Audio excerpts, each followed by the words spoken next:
Makumbo. Makumbo. Chaka chino chimanga chikuoneka kuti chikolola chambiri. Mwani nazimene zochifwa chani? Chifano ndi chamera bwino maso vula yagwa mbiri. Koma Makumbo. Ine mene mvula chaka chino ikugwera zikundipa samantha kwambiri. Chifukwa mvula yake ikugwera mphamvu komanso ikugwera mphepo. Takuganiza ni kuntunda uko. Ati mvula ikugwera chuluka kwambiri kuposa kumusi kwathu kunoko. Zona? Ndipo ndi zaka zonse mvula ikagwa, madzi amazathera kumusi kwathu kunoko. Sindikudziwa kuti zitha bwanji iya. Musadandaula amunanga. Mulungu atithandiza. Pamene bore? Kuzani. Izi ndithu.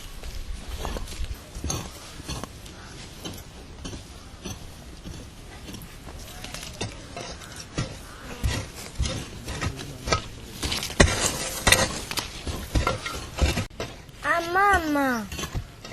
Njala kodi simnanitengere chakudya. Kodi mwalemba kale mayeso? Kumbo. Amama atu aphika kale chakudya chili kunyumba. Ndefe apa sota pang'ono kumaliza chinzelewiri apa. Thamanga pita ukaje kunyumba. Fulumira tona so mvula ikuyamba usanyoma.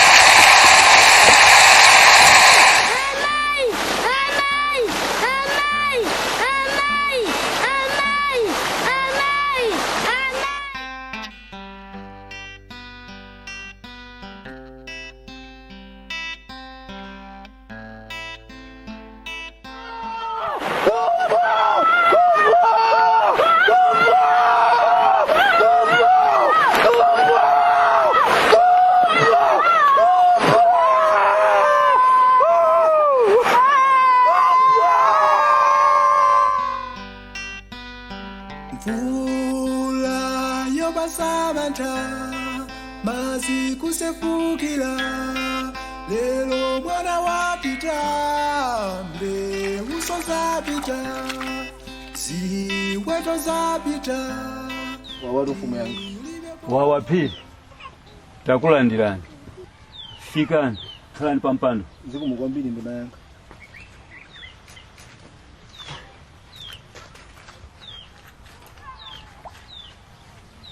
Mwaswera banja pili. Ndaswera buno kainondo na yanga. Ndaswera. Mwabwera nzotani pamaso pa fumu apili. Fumu yanga inaenda kubeza. Mukuziwa mene mazosefukira kumaso mvula ya mphepo ya mkuntho zakuzira banja langa kumaso muzonsewu. Swaja mazosefukira dada ya mwana wanga, dada ya mbewu zanga, kumaso ziweto zanga zapita, ndipo ndilibe pogona panopa ya. Ndiyeni mafuna mundilole eneyo ndi banja langa tisamukire kuntunda uku. Kumene mazosefukira samavota ya. Pili, kodi wapenga eti? Kuti unde kukwisa misima makulu watu. Mazosefukira amadusa zaka zonsezi. Nawazolowera. Ndipo se woyamba kulusa katundu wako, se woyamba kulusa mbewu zako, se woyamba kulusa mwanao kabla kusopa gona. Ndipo kupanga zimene, ndipo amene ni maloza singachite zimene.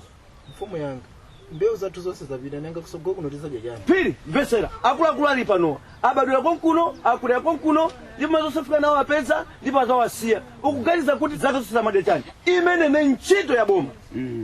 Kuthandiza ife ngati zikazawo. Ndipo kudziwa kuti ife ngati mafundi mapeza phindu. Timapeza phindu chifukwa cha mazosefukira ngati amenepo. Solo ugana kuti ndipo iyo phindu choka usandikuisa pakati panga. Choka pabwalo panga. Mfumu yanga. Choka pabwalo panga. Choka. Mfumu yanga. Choka pabwalo panga. Choka.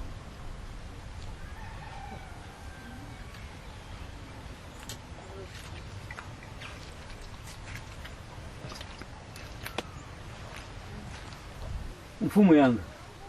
Zomwe yankhula nyamata uyu Pili. Nzosokoneza muzi uno. Pili aina kumangidwa pamoja ndi mkazi wache na Pili. Zona. Ndipo kutelo mizimu ya makolo athu zasangala kwambiri.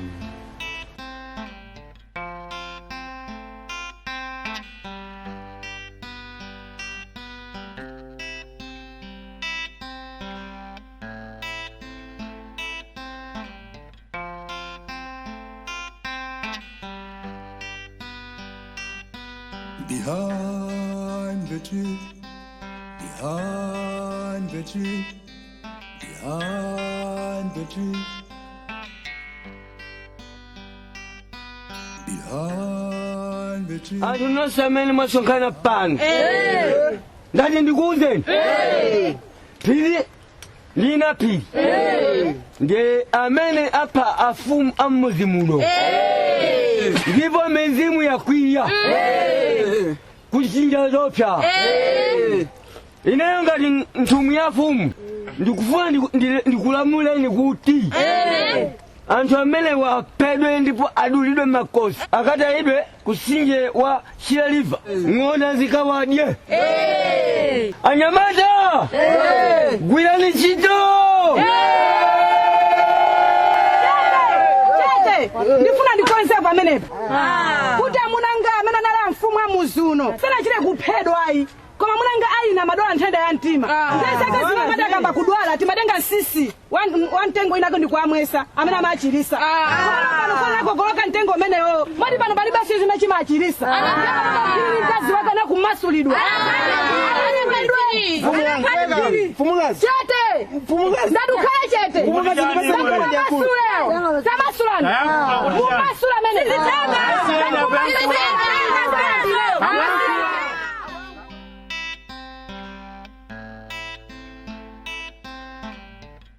Anzanga amuzi mwazi sinthe munomo tikhala tikuvutika ndi mazosefukira komanso mvula ya mphepo ya mkuntho mpaka naliti pamene kuntunda uku kuli malo akulu onera kuti tichakusamukirako ndi mabanja athu kumangakhala kumene koko indi nkumazapanga ulimi kunoko kumusi kunoko taona ni chifukwa cha mazosefukira pano padataya miyoyo ya azibale athu ena amene anapita ndi madzi azibale athu ena amene afa chifukwa cha kolera azibale athu ena amene amwalira ndi njala panopa chifukwa sitinakolole tikwenera kusamuka kunoko tipite kuntunda koko tikwenera kusamuka kunoko zimenezo ndizosateka ndiponso mayi amene isangakhale mfumu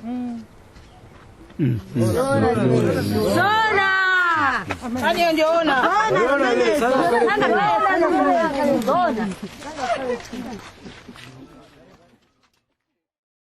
Ndipo pokumva pa wireless kuti mvula ikhala ikupitirirabe kamba ka kusintha kwa nyengo, Phiri adapita kukawawunikira akuluakulu a mmuzimo kuti mavuto omwe amakumana nawo angathe.